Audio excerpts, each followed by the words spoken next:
Buyer activity is strengthening in some areas while other areas are slowing. It's Friday, April 18th, 2025. I'm Kimberly Barton, broker owner of Kinetic Realty, Maryland's boutique brokerage. This is the weekly Maryland Market Minute.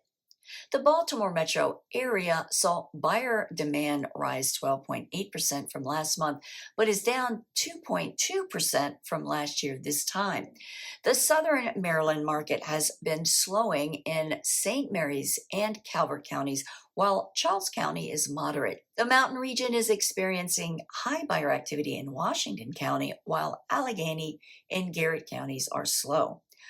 Properties coming soon rose 9.1% to 1,698. 2,115 new listings hit the market since last report. Homes going under contract fell 2.4% to 1,863. 1,182 properties sold at 100% list to sold ratio in 9 days.